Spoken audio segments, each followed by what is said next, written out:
मैं अलका ठाकुर हूं और आप सभी का अलका मेडिकल क्लासेस में स्वागत है। और आज के लेक्चर में हम डिस्कस करने वाले हैं सेल के बारे में। सेल सभी को पता है सेल क्या होता है, लेकिन अगर आप ईमानदारी से खुद से पूछे तो क्या आपको पता है कि सेल क्या होता है? आपको सिर्फ इतना पता होगा कि सेल क्या होता है। सेल से हमारी पूरी बॉडी बनी है, मतलब हमारा जो स्ट्रक्चरल और फंक्शनल यूनिट है, जो इकाई है बॉडी की, वो है सेल। इसके अलावा आप बोलेंगे कि आप जानते हैं सेल का स्ट्रक्चर ऐसा होता है और उसके अंदर बहुत सारे छोटे छोटे ऑर्गन होते हैं। एक सेल के स्ट्रक्चर की बात कर रही हूं मैं, और उसमें बीच में न्यूक्लियस होता है। इसके अलावा अगर मैं आपसे पूछूं कि क्या आपको ये पता है कि आपको सेल के बारे में इसके अलावा और क्या क्या चीजें पता है, क्या आपको डिटेल में पता है, क्या आपको डिफरेंशिएट करने आता है, इसको अलग करने आता है कि सेल में अगर ये पानी जैसा कुछ पदार्थ है तो इसको साइटोप्लाज्म आप समझते हैं कि बोलते हैं। जी हाँ, साइटोप्लाज्म ही बोलते हैं। लेकिन क्या आपको पता है कि इसके अंदर जो ऑर्गन्स हैं उसके साथ ये पानी है, इसीलिए उसको साइटोप्लाज्म बोलते हैं। तो इन सभी के बारे में मैं आज आपको अच्छे से बताने वाली हूं कि सेल क्या होता है। और आज मैं बहुत छोटे टॉपिक को शुरू करने वाली हूं, मतलब इसमें न्यूक्लियस होती है बीच में, ठीक है। तो आप बाहर से भी शुरू कर सकते हैं, लेकिन मैं आपको अंदर से बता रही हूं और अंदर से फिर हम बाहर की तरफ पढ़ेंगे। मतलब सबसे बीच में सेल के क्या होता है, न्यूक्लियस होती है, ठीक है। तो इसके बाद इसके साथ साथ जो भी ऑर्गेनेल्स है उसके बारे में भी बात करेंगे। यहाँ पे कुछ पानी जैसा पदार्थ होता है, सब्सटेंसेस होते हैं वाटर जैसा, उसके बारे में भी हम बात करेंगे। और साथ ही साथ जिस तरह सेल के बाहर की तरफ एक घेरा बना हुआ होता है, जिसको हम सभी जानते हैं कि प्लाज्मा मेम्ब्रेन कहते हैं, उसके बारे में भी हम डिस्कस करने वाले हैं। क्योंकि ये बहुत ज़्यादा इंपॉर्टेंट लेक्चर है, इसीलिए आप इसको देखें। बहुत सारे कमेंट्स आ रहे थे कि मैडम सेल के बारे में बताइए। तो सेल के बारे में आज मैं बहुत छोटे टॉपिक से शुरू करूंगी ताकि आपको समझने में बहुत ज़्यादा आसानी। हम सभी मानव किस चीज़ से बने हुए हैं? हम सभी मानव एक कोशिका से बने हैं। और कोशिका कैसी होती है? एक डॉट की तरह होती है। अगर हम माइक्रोस्कोप में देखते हैं तो हमें इसके अंदर कुछ स्ट्रक्चर, इसकी संरचना हमें डिटेल में देखने को मिलती है। लेकिन हम सभी मनुष्य छोटे छोटे ये डॉट टाइप के स्ट्रक्चर से बन करके एक हमारा धीरे धीरे करके अंग बन जाता है। पहले तो बनती है उत्तक, ठीक है, छोटा छोटा डॉट मिलकर के ये बना उत्तक। इसके अलावा उत्तक बनते बनते बनते बनते एक अंग का रूप ले लेती है। और इसी तरह बॉडी में सभी अंग बनती है। जब बॉडी में सभी अंग बनती है तो हम उसको क्या बोलते हैं? हम उसको बोलते हैं ऑर्गन सिस्टम। क्या बोलते हैं? Organ system. क्योंकि यहाँ पे बहुत सारे अंग हैं और बहुत सारे अंग एक सिस्टम बनाते हैं। हर एक अंग दूसरे अंग पे थोड़ा ना थोड़ा बहुत डिपेंड रहता है, हमेशा अपना काम करता है और दूसरा अंग एक अंग के काम करने के बाद ही काम करता है। ये एक पूरी तरह से क्या है? पूरी तरह से ये एक सिस्टम है, इसीलिए हम इसको बोलते हैं ऑर्गन सिस्टम। हम सभी जानते हैं कि जो मनुष्य होते हैं वो क्या करते हैं?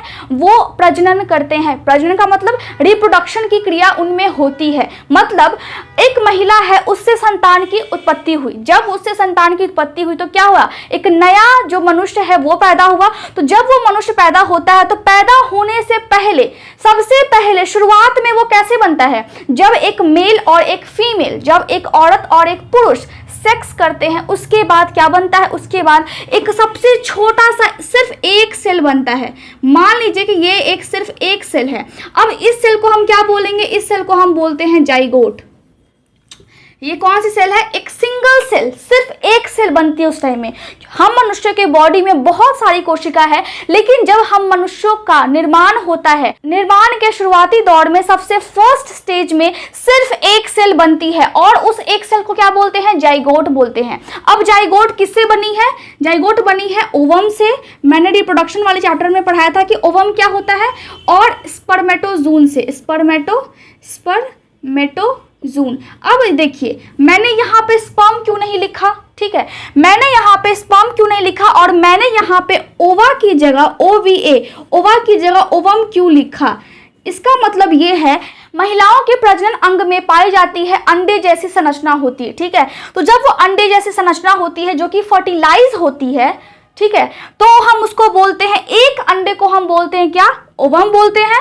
और बहुत सारे अंडे को अगर हम साथ में बोले तो हम क्या बोलते हैं, ओवा बोलते हैं। तो यहाँ पे मैं सिर्फ एक ओवम और एक यहाँ पे स्पर्मेटोजोन की बात कर रहे हैं, क्योंकि कोई एक स्पर्म ही एक महिला के एक अंडे को फर्टिलाइज कर पाता है। बहुत सारे स्पर्म फर्टिलाइज नहीं करते हैं। वो स्थिति तब ऐसी होती है जब दो स्पर्म एक एग को या फिर दो एग को जब फर्टिलाइज कर देते हैं तो जुड़वा बच्चे होते हैं। तो वो जो कंडीशन है वो कुछ और है, लेकिन लाखों स्पर्म में से कोई एक स्पर्म ही जाकर के अंडे के अंदर उसको जाकर के फर्टिलाइज करता है और अंडे के अंदर जा पाता है। ठीक है, तो यहाँ पे बहुत सारे अंडे होंगे तो हम उसको ओवा बोलते हैं। ये है प्लूरल और ये है सिंगुलर। ठीक है, यहाँ पे बहुत सारे अगर स्पर्म होते हैं जो कि मेल के पेनिस से व्हाइट व्हाइट सा निकलता है, मैंने आपको अच्छे से बताया है मेल रिप्रोडक्टिव सिस्टम वाले लेक्चर में। तो वहां पे क्या होता है कि जो स्पर्म होता है वो बहुत सारे स्पर्म होते हैं, इसीलिए हम उसको स्पर्म बोलते हैं। अगर हम एक स्पर्म की बात करें तो हम उसको बोलते हैं स्पर्मेटोजोन। तो यहाँ पे क्या होता है, एक स्पर्मेटोजोन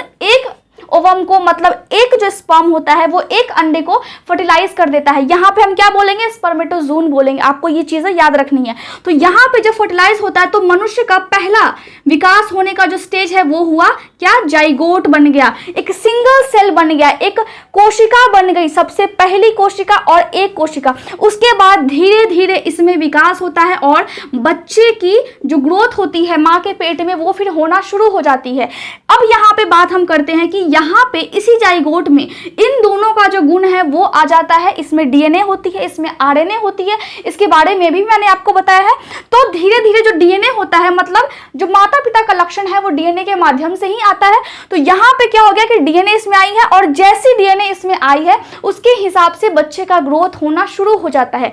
अब आप समझ गए कि जो मनुष्य की शुरुआत होती है वो एक सिंगल सेल कोशिका से होती है और ये बहुत ज्यादा इंपॉर्टेंट है। तभी तो मनुष्य अपनी उपस्थिति बनाए रखता है, अपनी संतान की उत्पत्ति करता है और धीरे धीरे अपनी जनसंख्या में वृद्धि करता है। तो ये आप समझ गए। तो सेम इसी तरह अब हम देखते हैं कि जब हम बड़े हो जाते हैं तो हमारी बॉडी में कोशिका कैसे काम करती है। ठीक है, अब यहाँ पे हम बात करते हैं कि चलिए विकास हो गया, सबसे पहला सेल बन गया, विकास हो गया। अब विकास होने के बाद हमारे बॉडी में कुछ यूं टाइप का सेल बना। अब ऐसा सेल बहुत सारा है, लेकिन मैं आपको एक सेल की बता रही हूँ। एक सेल का अगर हम काम जान जाएंगे, एक सेल का अगर हम स्ट्रक्चर जान जाएंगे तो हम दूसरे सेल का भी जान जाएंगे, क्योंकि एक सेल के जैसा ही हमारे बॉडी में लाखों करोड़ों कोशिका है और वो बहुत सारे अंग में है। ठीक है, तो यहाँ पे क्या होता है कि एक सेल की हम बात कर रहे हैं क्योंकि एक सेल सभी सेल के बराबर है उसके काम। तो यहाँ पे एक सेल है और उस सेल के बीच में हम क्या देख रहे हैं, बीच में हम देख रहे हैं कि एक होता है केंद्रक, जिसको हम बोलते हैं न्यूक्लियस।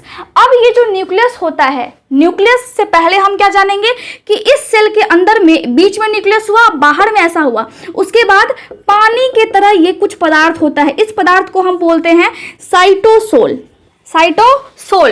अब आप सोच रहे होंगे कि इसको तो हम साइटोप्लाज्म बोलते हैं, फिर मैंने आपको क्यों बताया कि इसको साइटोसोल बोलते हैं। ये देखिए, यहाँ पे अभी मैंने कोई भी ऑर्गन नहीं बनाया है, मतलब हर एक कोशिका के पास अपनी अपनी अंग होती है। अब मान लीजिए कि यहाँ पे क्या है, यहाँ पे एक अगर कोशिका है, बगल में दूसरी कोशिका होगी, तीसरी कोशिका होगी, तो सबके पास जो अंग है वो सेम है। ठीक है, लेकिन सब बटी हुई है अलग अलग ऑर्गन में, अलग अलग परत में, अलग अलग हमारे स्किन जो होते हैं उसमें। तो वहां पे क्या हो सकता है, वहां पे ये हो जाता है कि इसके पास अलग अलग ये ऑर्गन है। ठीक है, और इन सभी ऑर्गन को इसका ये अंग है, मतलब कोशिका का ये अपना अंग है। अब हम इस सारे अंगों को साथ में क्या बोलते हैं, बोलते हैं ऑर्गेनेल्स। अब ऑर्गेनेल्स का मतलब क्या होता है, स्मॉल ऑर्गन। ठीक है, छोटा छोटा अंग होता है। मैंने अच्छे से नहीं लिखा है, लेकिन आप अच्छे से लिखिएगा, मैं आपको नोट्स देती हूँ, आप उससे आप राइट डाउन कर सकते हैं। ठीक है, इसके अलावा मैंने आपको क्या बोला, मैंने आपको बोला कि इन सभी अंगों को हम साथ में क्या बोले, ऑर्गेनेल्स। और यहाँ पे अभी मैंने ऑर्गेनेल्स को नहीं बनाया है, सिर्फ पानी के तरह मैंने आपको बताया कि कुछ होता है, यहाँ पे पानी के तरह भरा होता है इसमें साइड साइड से, तो हम उसको बोलते हैं साइटोसोल। लेकिन जब यहाँ पे ऑर्गन आ जाते हैं तो इन दोनों को हम बोलते हैं, मिक्स करके बोलते हैं हम साइटोप्लाज्म। क्या बोलते हैं, साइटोप्लाज्म। अब आप समझ गए कि साइटोसोल और साइटोप्लाज्म में क्या डिफरेंस है। पहला तो ये कि अगर कोशिका में हम ऑर्गेनेल्स की बात नहीं करें, अगर हम कैसे भी मेथड से अगर हम इन सभी के ऑर्गन को हटा दें, सिर्फ इस कोशिका के अंदर में सिर्फ पानी रहे, तो हम उस पानी को बोलेंगे साइटोसोल। लेकिन उसके अंदर चूंकि ऑर्गेनेल्स है, तो हम ऑर्गेनेल्स और कोशिका के पानी को दोनों को हम साथ में क्या बोलेंगे, हम बोलेंगे साइटोप्लाज्म। तो इन दोनों में डिफरेंस आपको समझना बहुत ज्यादा इंपॉर्टेंट है, तभी आपको अच्छे से सारे टॉपिक्स क्लियर हो पाएंगे। तो ये आपको समझ में आ गया कि किस तरह से होता है। अब मैं आपको बता रही थी कि यहाँ पे बीच में होता है न्यूक्लियस, जो कि हमारा आज का मेन टॉपिक है। न्यूक्लियस बहुत ज्यादा छोटा टॉपिक है, ज्यादा इसमें कुछ भी नहीं है। इसमें बस इतना है कि बाहर में जिस तरह एक परत इसको घेरे होती है, उसी तरह न्यूक्लियस के अंदर में न्यूक्लियस इसमें सबसे बड़ा होता है, इन सभी ऑर्गेनेल से बड़ा होता है साइज में। इसके अलावा इसमें एक रफ टाइप का भी होता है, छोटा सा होता है, जिसको हम बोलते हैं इस तरह गोल सा, इसको हम बोलते हैं न्यूक्लियोलस। क्या बोलते हैं, यहाँ पे मैं लिखती हूँ न्यूक्लियोलस, ठीक है, न्यूक्लियोलस। मतलब न्यूक्लियस के अंदर में भी एक छोटा सा केंद्र टाइप का होता है, उसको हम बोलते हैं न्यूक्लियोलस, ठीक है। अब यहाँ पे न्यूक्लियस में ही डीएनए होती है, जिसके कारण आपका जो जेनेटिक गुण है, जेनेटिक मतलब आपके जो माता पिता से जो आप में गुण आई है, वो इस कोशिका के न्यूक्लियस में रहती है। ठीक, समझ में आ गया। अब देखिए, अब जो कोशिका डिवाइड हो पाती है, मतलब जो भी कोशिका के पास क्षमता होती है 1 से 2 होने की, ठीक है, इसका क्या मतलब है, हमने पढ़ा था कि आरबीसी में जो मैच्योर आरबीसी होते हैं वो 1 से 2 नहीं हो पाते हैं, लेकिन बॉडी में सभी कोशिका के पास ये क्षमता है कि वो 1 से 2 हो पाए, सिर्फ आरबीसी को छोड़ करके। मतलब रेड ब्लड सेल्स जिसको हमने बोला था एरिथ्रोसाइट, और वो भी एरिथ्रोसाइट जो मैच्योर होती हैं, उनको छोड़ करके बॉडी में जितनी भी कोशिका है और जितनी भी कोशिका की ये जो न्यूक्लियस है, उनमें ये क्षमता होती है कि वो खुद 1 से 2 हो जाए। अब हम ये समझते हैं कि बाहर के जो यहाँ पे लेयर है, उनको हम क्या बोलते हैं, उनको हम बोलते हैं प्लाज्मा मेम्ब्रेन। और इसमें भी एक चीज होती है, मतलब यहाँ से आसपास होता है, यहाँ से पोषक तत्व, ठीक है, पास होता है, आसपास के कोशिका या फिर परत के से यहाँ पे जाता है और फिर अंदर आता है। तो वो पूरा एक मैकेनिज्म है। और ये जो कोशिका है, ये कोशिका हमारे बॉडी में हमारे सभी अंगों को काम पे लगाती है। मतलब बहुत सारी कोशिका है, तो ये बहुत सारी जो कोशिका मिलती है और ये काम करती है, एक्टिव होकर के ये काम करती है, और हमारे बॉडी में होम्योस्टेसिस मेंटेन रहता है। इसका मतलब है कि हमारे बॉडी का टेम्परेचर, हमारे बॉडी का ब्लड सर्कुलेशन, ये सभी मेंटेन करके कौन रखता है, कोशिका ही करती है। ये बहुत ज्यादा मेन है। और यहाँ पे मैं कोशिका में आपको बहुत सारे अभी फिगर नहीं बता रही कोशिका का, क्योंकि उसका एक रीजन है, क्योंकि मैं आपको सिर्फ और सिर्फ न्यूक्लियस आज बता रही हूँ, क्योंकि ये छोटा टॉपिक है अभी जो न्यूक्लियस का है वो। और इसके बाद फिर हम पढ़ेंगे धीरे धीरे करके पूरे ऑर्गेनेल्स को, जो सभी ऑर्गन होते हैं, जैसे कि माइटोकॉन्ड्रिया हो गया, राइबोसोम हो गया, तो ये सभी का अपना अपना अलग अलग काम है। तो जब इनका अलग अलग काम है, तो इसका मतलब है कि आपको याद भी तो करनी है। तो ये इसको आप इतना हेडेक ना ले, बस इसको आप ये सोचे कि ये बहुत ज्यादा इजी टॉपिक है। इजी तो है, लेकिन थोड़ा सा आपको ध्यान देना होगा। इसके अलावा देख लेते हैं हम यहाँ पे, मैंने आपको क्या बताया था कि ये जो न्यूक्लियस है ये ऐसे पूरी तरह घिरी हुई है। अब इसमें छोटे छोटे से छेद होते हैं। अब आप सोचेंगे छेद क्यों होते हैं, ताकि यहाँ पे जो सेल के अंदर जो भी चीजें हैं वो इसे पास हो पाए इस न्यूक्लियस के अंदर में। अब जो कोशिका डिवाइड कर जाती है, जो कोशिका 1 से 2 बन जाती है, उनके केंद्रक में डीएनए होता है, आरएनए होता है। इसके अलावा क्या होता है, इसके अलावा वहां पे क्या होता है कि क्रोमेटिन होता है। अब जो क्रोमेटिन है वो जब डिवाइड होने लगता है तो वो फिर क्रोमोसोम भी बन जाती है। तो मैंने आपको बताया था कि क्रोमोसोम क्या होता है, इसका भी मैंने लेक्चर लिया है।